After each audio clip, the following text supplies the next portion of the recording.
Kia ora, you have made it. Welcome to video 5 in this 5-part video series on personal pronouns. How are you enjoying it so far? Let me know down in the comments. I'd love to hear how you're going so far. And also, if you haven't already hit the subscribe button down below, please do so we can stay in touch and you can keep up to date with all the new content. Now, as I gave a sneak peek in the last video, today we're going to be looking at rawa and rātou. So I'll jump across to the screencast and we'll check out our famous image of our 6 faces for the last time.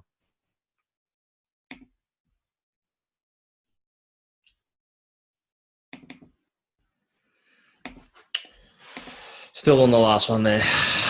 Rawa, and I'm going to make my little screen here slightly bigger, just so you can see me a bit easier. Rawa and rātou. So rawa meaning those two, rawa meaning them all. Again, you will note, as I mentioned in the last one, and you will notice it here, we had tawa, we had mawa, we had korua, and now we've got rawa. They all refer to 2 people only, 2 people for those 4 words.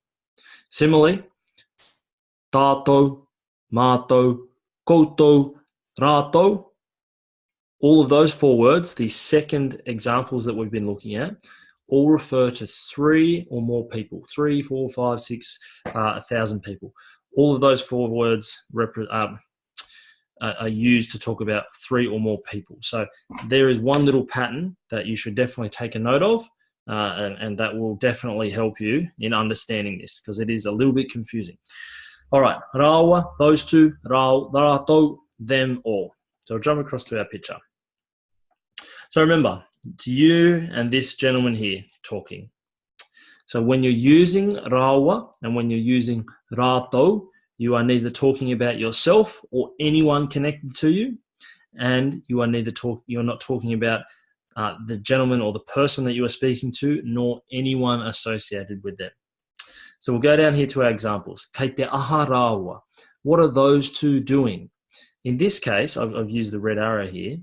Those 2, meaning 2 people that are separate from this conversation. So you and I are talking. We're having a conversation here. The guy in the red shirt and one in the blue shirt. We're talking about 2 people that are way over here. They're not part of this conversation that you and I are having. Rawa. Kei te aha rawa. What are those 2 doing? Could be male, 2 males, could be 2 females, could be a male and a female. Or if we have to be politically correct, it's just maybe just 2 people. The next example there, kei te kata rātou.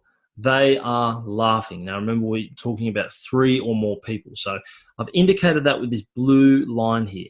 Now when I'm talking to this gentleman here, talking to the gentleman in the blue shirt, and I say kei te kata rātou, I'm talking about 3 or more people that aren't part of our conversation. So just imagine these 2 are having a really deep and intimate conversation.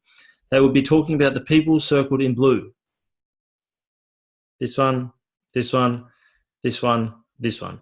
Any combination of them, as long as there's 3 or more of them. That's what rātou refers to.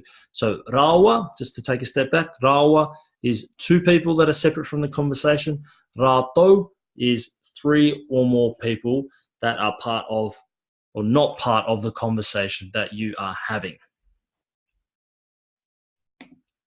So that's it for this 5-part video series. Thank you for checking it out. Just to recap, we covered o, koe, ia. We covered tawa, tātou. We covered mawa, mātou. We covered korua, koutou. And we've just covered rawa and rātou. So there's 11 new words, 11 new kupu that you can add to your kete. I'll have all the links down below to check out all of those videos if you want to go back and revise them. But like I said at the start of the video, please let me know down below how you went with this. If it made sense for you, I'd love to see some examples where you're putting this stuff in action, because that is how you learn. But putting this stuff in action. It's not just about learning. You have to use it, or, to sound cliche, you're going to lose it. Kia ora.